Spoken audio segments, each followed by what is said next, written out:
Hello guys and welcome back to the channel, it's Irad, and today we are going to talk about the monthly report for January of 2025. Now I made already a video about the monthly reports for November and December. It was kind of a nothing burger, nothing much to talk about on that monthly report, nothing that we didn't really know, and I did talk about that as well. However, that's not really the case for this monthly report. So here we go, we start as always with AI, and it seems that an upcoming NPC will utilize a combination of different types of behaviors that are already existing for NPCs. Now this could perhaps mean that mission givers could be coming back. I mean, Nyx is coming back, it could be Rico Pitaglia, for example, right, for all we know. Or maybe an entirely new mission givers that we were supposed to have could be Eddie Parr, some of the mission givers on Horizon. I guess we'll see.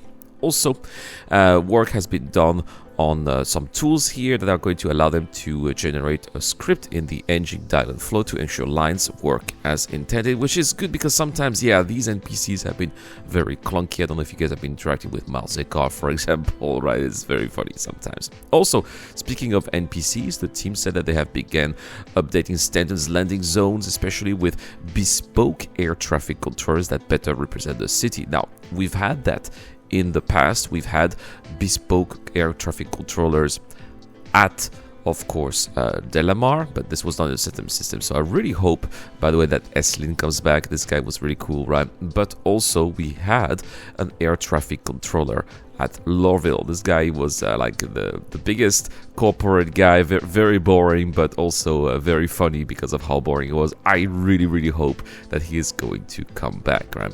Also, speaking of AI, now moving on to the features for human combat behavior, friendly fire checks have been updated so that now they are going to not consider the large bounded boxes of vehicles as friendly, which could block firing. Also, for creatures, the team focused on improving the Valakar's behavior. They said that they are working hard to make sure that the Valakar arrives in our hand in the best way possible. Just quoting them here.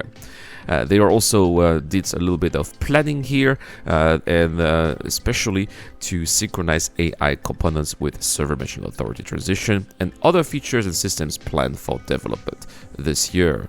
Speaking of creatures, well, more work has been done on creatures here, and they said that the gameplay animation team began the year working on the Copian Hun and also various sizes of the Valakar. Yes, the Valakar is not just going to be this huge monster that we'll see on Monox. It's an invasive species, so we should expect to see some smaller Valakars, maybe on other planets as well, or maybe on other environments. They said that we could find some of smaller ones in caves.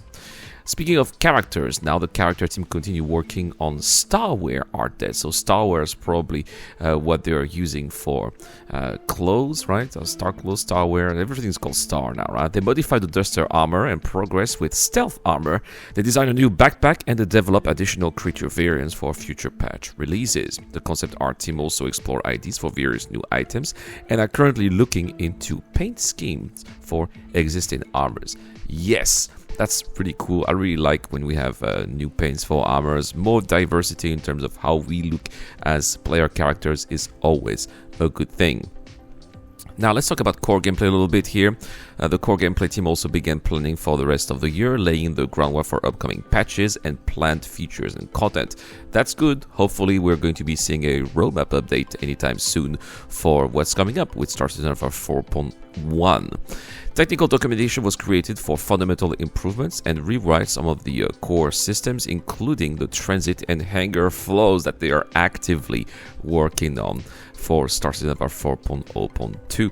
And there's no doubt that more work is going to come out in future patches to make sure that this feature is as reliable as possible.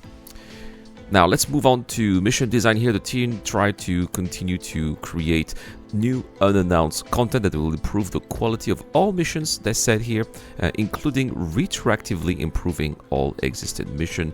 No details on that, but I'm sure that we'll see some episodes of Inside Star Citizen about this. Last week, the teams in the Montreal office established plans for their 25-26 roadmap. The planning session resulted in more surprises that we'll share with us in the coming month. So again, probably more at the various Inside Star Citizen and probably also CitizenCon. Yeah, they're probably working already on this year's CitizenCon. Finally, let's talk about R&D, research and development here. And they started working on a prototype of a new method for large-scale soft-terrain shadow generation that will improve quality while reducing the fairly high cost of generating the needed shadow maps. They also started to work on rain as well. They said that rain volumes inspired a prototype for improved ground fog rendering.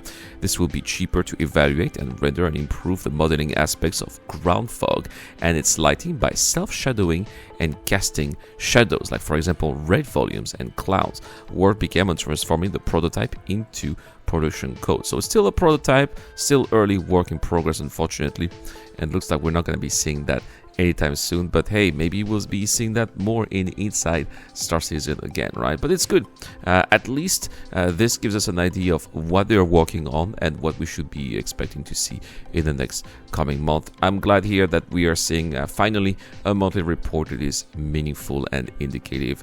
That's appreciated. Anyway, guys, this month I'm giving away a Misc Fortune. All you have to do is to subscribe to the channel and comment to any videos posted this month. You can also become a Patreon and YouTube member. That really helps a lot, gives you automatic entries for the giveaway. So good luck to everyone out there. I wouldn't be able to make all of that videos without my Patreon and YouTube members, including Dr. Fabian, Shadow Rise, Ducky to Ducker, and Zero Crusher. I've been Irad. I'll see you guys in the next one.